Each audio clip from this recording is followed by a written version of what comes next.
nhớ dùng chọc không như nữa lúc này cũng có một chị ta nữa chị cho kể mà đi căng gạo đi cho kể đi này nào nữa nữa chị cũng dùng một nó là quá bể nữa chị dùng một chị ta tôi phải trông nữa sức kể nó chị ta thôi chơi cho sợ được trả ta nữa chị được tay to lên nồi nữa có tay to lên nồi chị bố chị đâu qua lưu tên nó đó chị ở bên nó của cô cực khứ chứ lên nữa chị cũng chỉ cần lo cho bị đều cho sau YouTube nó là nữa trên nó bạn đi mua ilusi hào là muốn gì này nhục liền à chị như thế to ta xin nó chị xa càng gạo chả của cũ liền thế nữa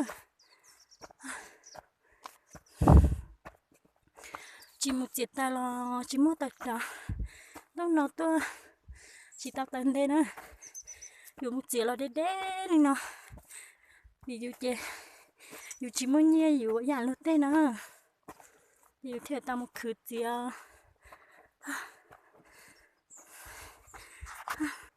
ta xin nó tôi rất sốt đúng rồi nữa trên một quá thì lúc trống tí nữa thì bọn này ô tê cho chị tí nữa nhớ cho sợ lúc trống mà xí nó chị mua lưu giò nhớ sao nữa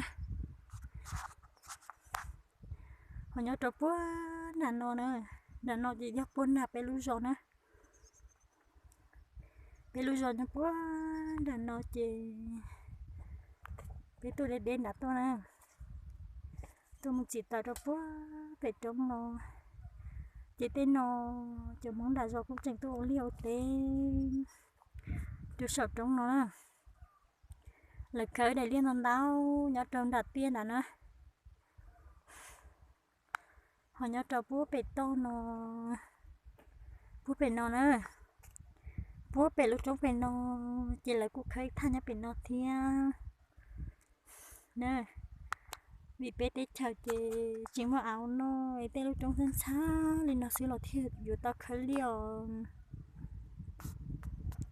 chả có cú cái gì nữa người ta chị bé tôi lúc trống quá sáng đã tôi nè nó chả cú chị chưa bữa thì tên chị già bộ mẹ ông tê chị cũng chỉ chụp bò chính nữa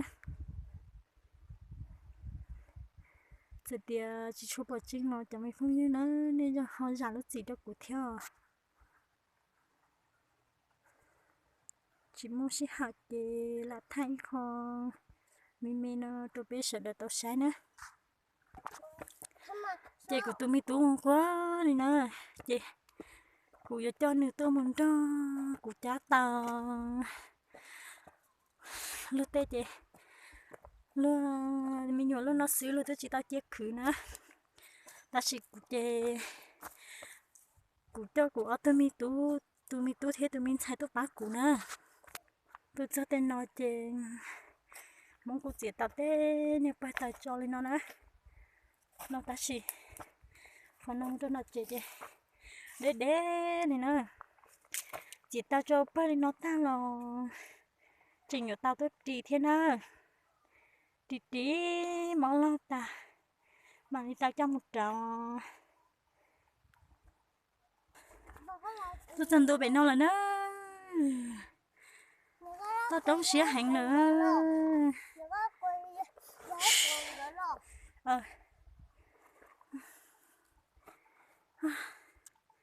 chặt cú căng cao nữa tôi cho vô sợ trống xía chấp là kiện gì tao chấp là nữa chẳng mua từ lo thế này lo để tôi chấp đã nữa để chạy bồn để lôi ở thân chào xưa ai để chấp lại nữa.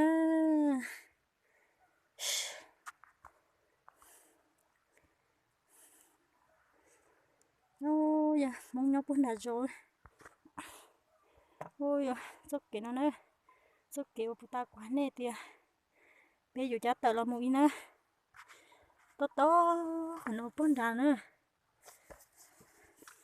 Đi nếp bỏ nó tốt tốt, đi nó là nữa. Chị, ta xin nói tá tỏ mù nữa. Nhiều ta có tiền, tụi con nó cho uống. Chị ta xin nói từ mù vô cho phải cho chị ta là nó. Giờ xong quá. Cho kìa luôn. Ôi da. Bây giờ chúng tôi Chị chỉ bỏ có từ mùa nè. tôi mua tôi cây tự ra nữa. Ôi da. Xả tí tí nữa.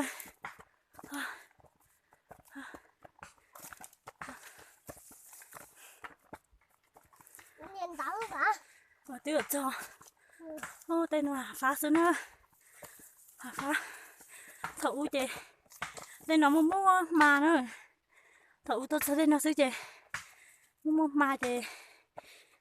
Cho tôi tổn hình nó nữa. Thậu cho tổn hình nó tên nó. Là gì? Nhìn nó. Để chờ có cú giờ chị mua là nữa. Phá chồng đi nó sẽ nó. Giờ giữ ý lên chị. Chị tao luôn á. Muốn đi.